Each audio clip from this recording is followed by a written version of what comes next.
ఏపీలో త్వరలో స్థానిక సంస్థల ఎన్నికలు జరగనున్నాయి. తమపై వ్యతిరేకత పెరక్క ముందే ఎన్నికలకు వెళ్లాలని కూటమి ప్రభుత్వం భావించింది. అందుకే షెడ్యూల్ కన్నా ముందే ఎన్నికల నిర్వహణకు సిద్ధమైంది. అయితే ఈ ఎన్నికలు కూటమికి కొంత ఇబ్బందికరంగా మారే అవకాశాలు కనిపిస్తున్నాయి. ముఖ్యంగా సీట్ల పంపిణీ కూటమిల పార్టీలకు తలనొప్పిగా మారనుంది. అసెంబ్లీ ఎన్నికల్లో మాదిరిగానే సీట్లు పంపకం ఉండాలని టీడీపీ భావిస్తున్నట్టు తెలుస్తోంది. అయితే తమ బలం పెరిగింది అని, సీట్లు పెరగాలని జన సైనికులు కోరుతున్నారు. బాబుతో పోరాడైనా ఎక్కువ సీట్లు సాధించాలని ఆ పార్టీ లీడర్స్ క్యాడర్ కోరుకుంటోంది. అయితే పవన్ అందుకు సిద్ధంగా ఉన్నారా అనేది ఇప్పుడు కీలకంగా మారింది.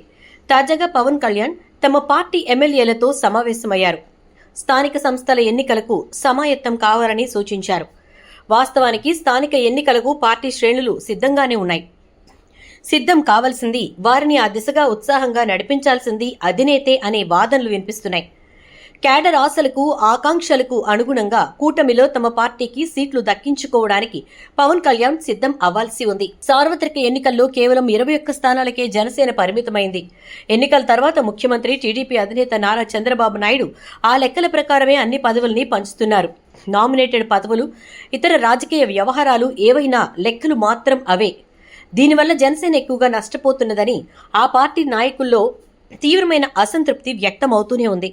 దాన్ని వారు దాచుకోకుండా ఎప్పటికప్పుడు బయట పెడుతూనే ఉన్నారు. అయితే పవన్ మాత్రం తగ్గాల్సిందే, ఎక్కువ మాట్లాడితే బయటకు వెళ్లాల్సిందే అని తేల్చి చెప్పారు. అలా కొందరిని బయటకు పంపించారు కూడా. మరి ఇప్పుడు పవన్ అదే ఆలోచనలో ఉన్నారా అనే చర్చలు సాగుతున్నాయి. అయితే స్థానిక సంస్థల ఎన్నికల్లో పాత లెక్కల ప్రకారమే సీట్లు కేటాయిస్తే ఒప్పుకునేది లేదని క్యాడర్ అంటోంది. సార్వత్రిక ఎన్నికల్లో తమకు కేటాయించిన సీట్ల కంటే ఎక్కువ చోట్ల తాము బలంగా ఉన్నామనేది జన సైనికుల నమ్మకం.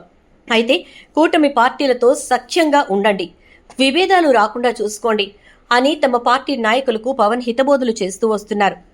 అలాంటి పవన్ స్థానిక ఎన్నికల విషయంలో వారి మనోభావాలను గుర్తించి సీట్ల కోసం రణం చేస్తారా, ఇచ్చిందే చాలని శరణు కోరుతారా అనేది కీలకంగా పార్టీలో చర్చ జరుగుతోంది. సార్వత్రిక ఎన్నికల సమయంలో కూటమి కారణంగా తాము బలంగా ఉన్నప్పటికీ అనేక నియోజకవర్గాలను కోల్పోవలసి వచ్చిందని పవన్ గతంలో చెప్పారు. కార్యకర్తల మనోభావాలను పరిగణనలోకి తీసుకోవాలని నాయకులకు చెప్తున్నారు. కానీ పవన్ మాత్రం ఆచరణలో అది చూపటం లేదు. తమ పార్టీకి ఎక్కువ బలం ఉన్నదని అనుకుంటున్న చోట్లైనా పవన్ కళ్యాణ్ పట్టుబట్టి పార్టీ బలానికి తగినన్ని సీట్లను కోరాలని జన సైనికులు కోరుతున్నారు. మరి పవన్ ఆ దిశగా అడుగులు వేస్తారా? పొత్తు కోసం, దాని ద్వారా పొందిన పదవుల కోసం క్యాడర్ ఆశల్ని వమ్ము చేస్తారా అనేది రాజకీయ వర్గాల్లో ఆసక్తికరంగా మారింది.